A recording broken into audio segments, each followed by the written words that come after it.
Bonjour à tous et bienvenue dans ce flash d'information et on démarre avec les activités du Premier ministre. C'est une célébration culturelle, facteur de cohésion sociale.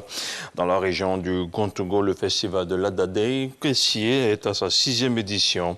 Invité de marque, le Premier ministre Patrick Achi était samedi matin à Tabagne. Il a réaffirmé l'engagement de l'État dans la préservation des valeurs culturelles.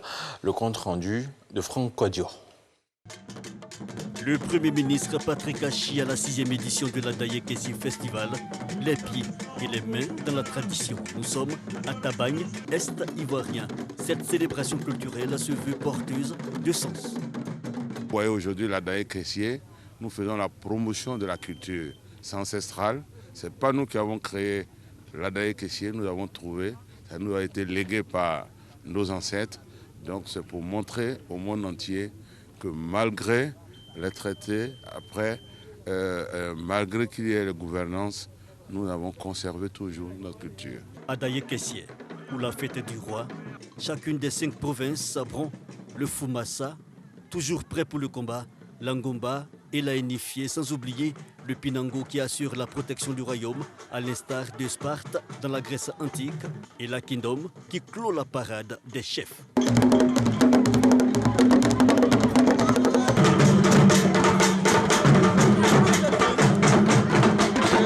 La pérennité culturelle, de quoi rassurer autorités de tutelle et forces vives. La région du Gontougo est riche de sa diversité culturelle, où plus d'une dizaine de groupes ethniques vivent pacifiquement depuis des décennies. Cette exemplaire mobilisation autour du roi donne de croire que ce rassemblement contribue à valoriser le capital culturel de nos terroirs. Oui, la culture est un levier essentiel pour resserrer les liens entre les filles et les fils de nos régions, pour leur permettre de relever ensemble les défis du développement. Des populations fières de leur culture et qui aiment à le démontrer. Au nom de celle-ci, Kobena Kwasi Adjoumani, ministre d'État et cadre de la région, salue l'action du chef de l'État en faveur du développement dans le Gontougo, une action qui concerne plusieurs secteurs. Dites merci au président de la République. Je sais qu'il fait beaucoup pour nous. Et l'apothéose, c'est vous-même, monsieur le Premier ministre. Vous étiez venu à l'occasion des élections présidentielles.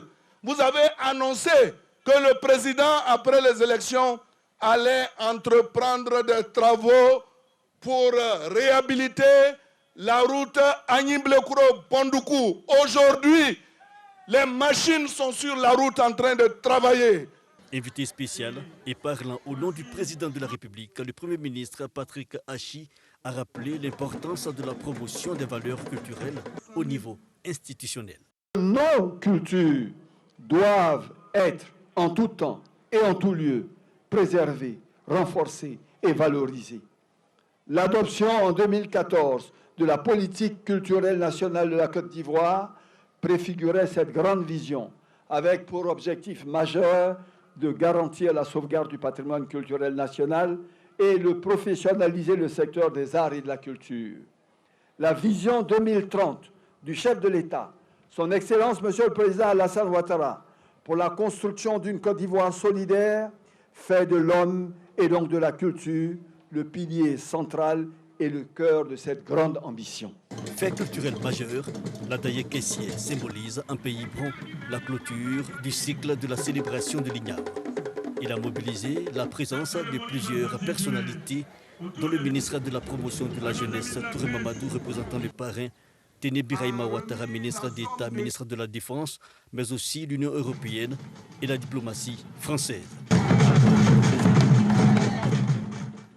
Avant de regagner leur poste, 11 nouveaux ambassadeurs ont été reçus par la ministre d'État, ministre des Affaires étrangères.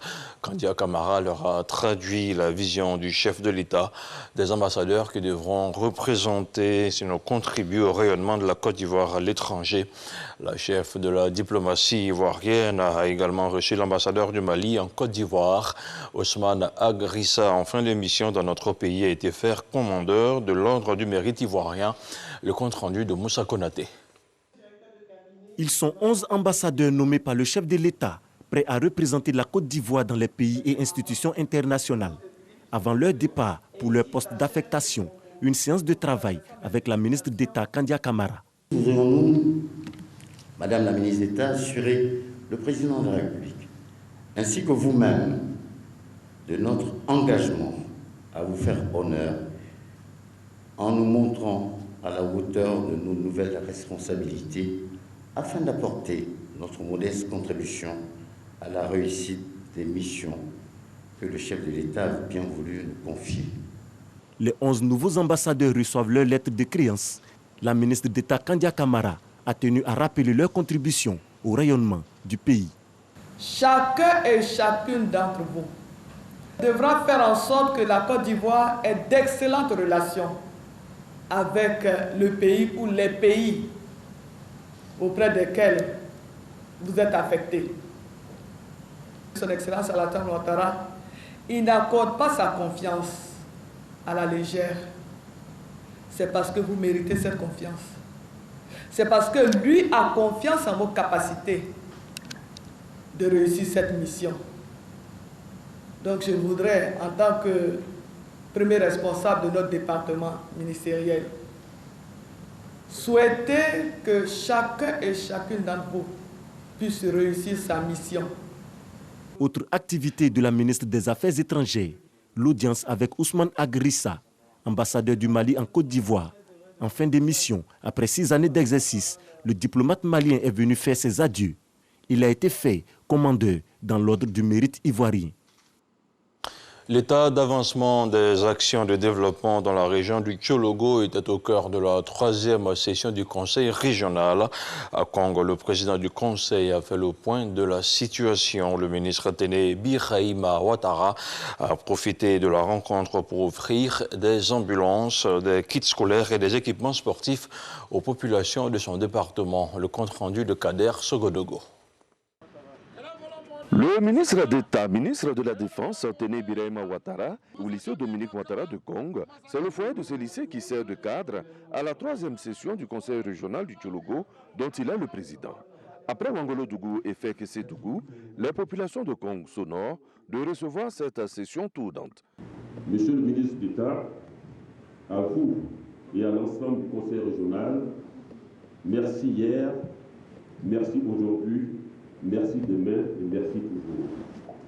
Grâce à vous, la ville de Congo, à l'instar de toutes les villes du Tchologo, est dans une dynamique de développement continu avec la construction d'ouvrages et d'édifices qui donnent plus de commodité et d'animation dans le quotidien de nos populations.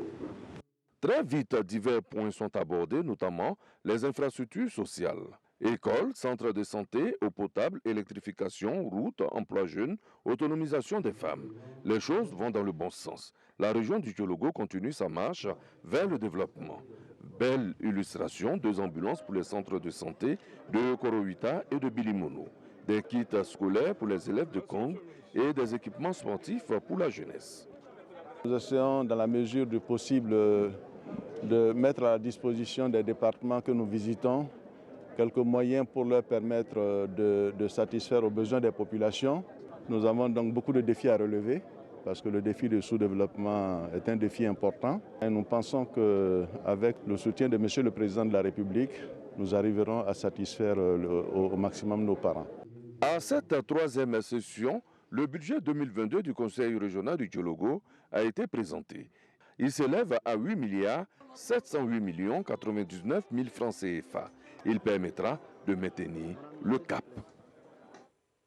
On parle maintenant de la 26e édition du Salon du chocolat à Paris avec plus de 40% de part de production mondiale.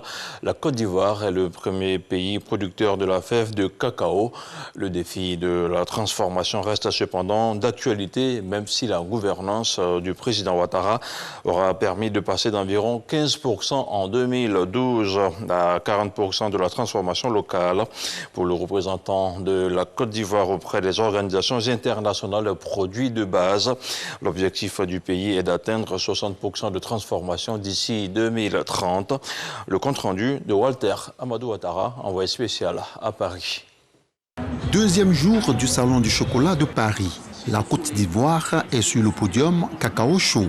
L'opportunité de broyage dans les pays producteurs, c'est le sujet principal abordé par Ali Touré, représentant permanent de la Côte d'Ivoire auprès des organisations internationales de produits de base.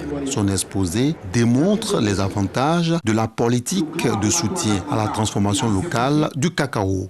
Aujourd'hui, nous pensons que c'est une victoire pour les pays producteurs car depuis que nous participons à ce salon, c'est la première fois que les producteurs arrivent à s'exprimer sur leurs préoccupations. Il fallait amener le débat au grand public pour que les consommateurs sachent que sur 100 milliards de dollars que génère la filière du cacao de façon mondiale, il n'y a que 3% qui reviennent à nous pays producteurs. Sur ce même podium, d'autres acteurs ivoiriens très applaudis. Qu'ils soient planteurs ou chocolatiers, leur vœu reste le même. C'est de voir leurs revenus s'accroître. Ils nous ont donné la possibilité de parler à tous ces consommateurs européens pour qu'ils prennent conscience que acheter le cacao à 1 € et des broutilles, c'est quelque chose qui ne peut pas perdurer. Mon passage sur ce plateau montre que les producteurs ont une importance dans la vie de la chocolaterie dans ce monde entier. L'ambassadeur de la Côte d'Ivoire en France ne manque pas d'afficher l'ambition du président de la République, Alassane Ouattara. Une ambition qui vise à permettre, selon lui, aux planteurs et aux artisans chocolatiers de mieux tirer profit de leur labeur. En 2010, on était à environ 15 à 20% de taux de transformation. Aujourd'hui, avec la politique mise en place par le président Alassane Ouattara, nous sommes environ 40% de taux de transformation. L'ambition affichée par la Côte d'Ivoire, par le président Alassane Ouattara, c'est de faire en sorte qu'à l'horizon 2030, la Côte d'Ivoire soit à plus de 60% de transformation de sa production nationale. Ceci pour créer de la valeur ajoutée. À ce 26e salon du chocolat et du cacao, la Côte d'Ivoire, premier pays producteur du monde de fèves de cacao, avec 40% de production, intéresse visiblement de nombreux visiteurs. On parle maintenant de l'actualité internationale. Au Sénégal, la société civile se lance aussi dans la course aux élections locales, municipales et départementales du 23 janvier 2022. Plusieurs personnalités se sont réunies au sein de la nouvelle coalition de l'opposition dénommée La Paix des Territoires, une coalition lancée vendredi dernier. Parmi elles, l'un des cofondateurs du mouvement Y en a marre. Selon le fondateur de la nouvelle coalition, il faut revenir au débat local et sortir du clivage entre les grands partis nationaux de l'opposition et du pouvoir. Et puis, dans une semaine, les chefs d'État de la CEDEAO se réuniront en sommet extraordinaire. Le 7 novembre prochain, ils devront statuer sur l'évolution de la transition en Guinée, où une délégation s'est rendue vendredi dernier. Au cœur des discussions, il y aura aussi la transition au Mali, alors que la tension est montée d'un cran ces derniers jours entre la CEDEAO et la junte au pouvoir à Bamako. Ce dimanche, la junte militaire doit également remettre à l'instance sous-régionale un chronogramme sur la tenue des élections présidentielles et législatives censées se tenir à partir du 27 février 2022. Voilà, c'est tout pour ce 6h30. Merci de rester sur RTI 1. On se retrouve ce soir à 23h.